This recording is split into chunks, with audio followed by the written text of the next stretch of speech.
One of the things I love most about cinema is how it makes everything look more fun than it actually is, especially the art of stealing. On screen, it's often presented as this suave, thrilling set of events, but in real life, it fills you with a pit of anxiety, and in the case of an art heist, it's not even something most people would dare to consider. And yet, that's the strange appeal of Kelly Reichardt's latest film, The Mastermind, which starts where the thrill usually ends. There's a certain rhythm you come to expect from a heist film. Everybody knows what Danny Ocean is about to pull off before he even does it. That's why they're big box office hits. They reward us with exactly what we want. But The Mastermind is a film about what happens when those expectations aren't met. See, Reichardt isn't interested in adrenaline or spectacle. In a recent interview, she talked about how audiences are so trained by genre conventions that they instinctively know when to laugh, when to tense up, and when to expect resolution. What happens then when a filmmaker refuses to deliver those moments? The Mastermind is Reichardt's answer. Where most heist films are built on momentum, Reichardt builds hers on hesitation. She uses the language of theft to study a different kind of larceny, the quiet, apolitical kind that exists in suburban comfort. In an age of films built to hold our attention through sheer velocity, Reichardt's film dares to slow itself down. It belongs to the tradition of slow cinema, a form that invites us not to chase meaning, but to sit with it, to watch a scene breathe until its silence starts to speak. In this silence, the mastermind finds drama not in action, but in the uneasy stillness that follows a moment of recklessness, and in the ways a life unravels in its wake. This is The Mastermind. The film follows J.B. Mooney, an unemployed carpenter living in the quiet suburbs of Massachusetts in 1970. The son of a county judge, he has the kind of life that looks enviable on paper: a comfortable home, a lovely wife, 2 young kids, and weekends that are so peaceful that he can spend at wandering museums. But beneath that surface of modest stability, there's a deep boredom. JB is struggling to feel alive. The film begins during a family visit to a local museum. JB slips a small object into his pocket and walks out.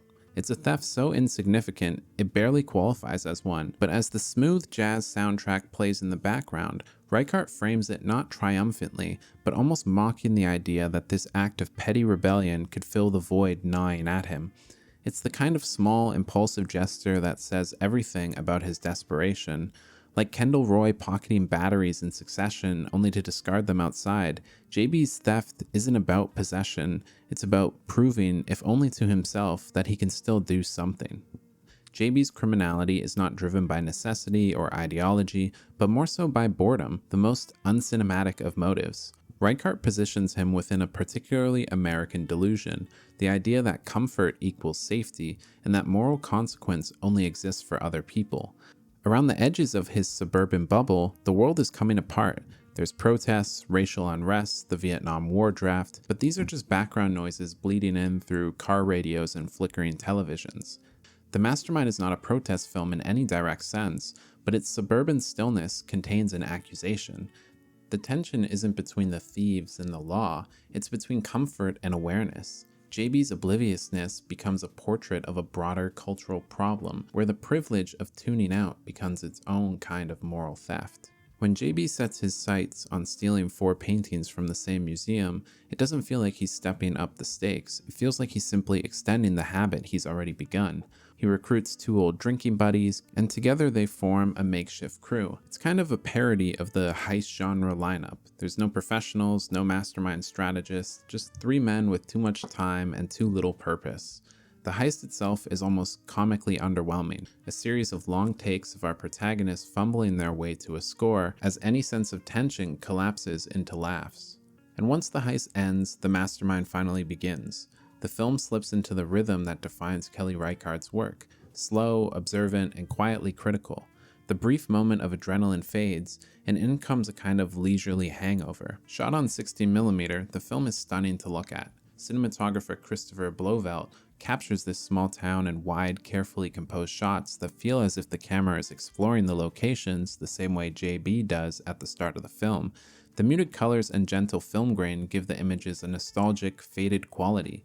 These visual choices reinforce the tension between the quiet domestic life of JB and the unrest simmering around him, reminding us that nothing in this world is as stable as it seems. This careful observational approach carries into one of the film's longest sequences, the scene of JB trying to hide the stolen paintings in a barn. He removes them from a wooden box, then carries them and the box separately up a ladder into the attic before putting them back in the box. Watching it is a little bit excruciating, to be honest, but that's exactly what makes it so revealing. The scene undercuts the usual confidence of a heist, showing instead the awkward, absurd effort behind JB's self-importance. In an interview alongside Reichardt, Josh O'Connor said, "If you've seen Kelly's movies, you know that Kelly is not overly concerned with cutting. Our eyes are used to someone going up a ladder and putting a painting away, cut to the final painting, and he's a bit out of breath. But if we're not going to cinema to be observational, I don't know what the point is." These slow sequences are also meant to be humorous. The film's title, The Mastermind, is after all a joke at JB's expense. He isn't cunning or brilliant, he's an average man inflated by self-belief, certain that his intelligence and status exempt him from consequences. Even his attempts to hide the stolen artwork feel absurdly self-defeating. As the camera holds steady on him, it refuses the comfort of a cut. Josh O'Connor racks up another amazing performance in his already tremendous career. Reichardt's style asks her actors to pare everything down.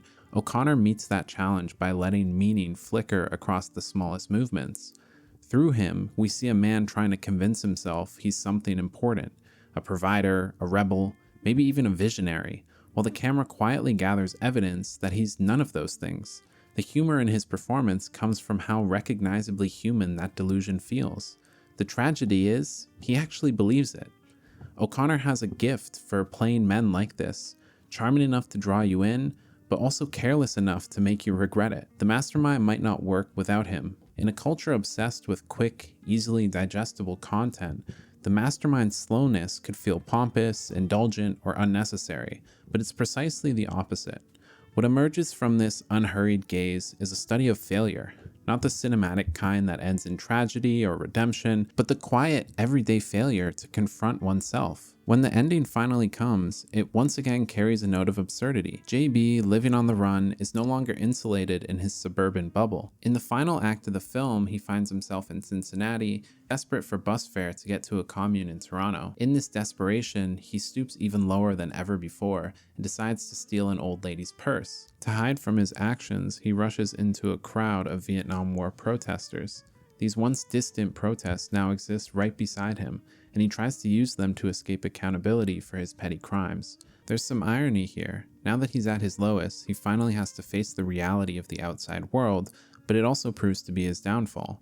Handcuffed and driven out of frame in a police van, he's not arrested because he planned an art heist, or even because he robbed an old lady.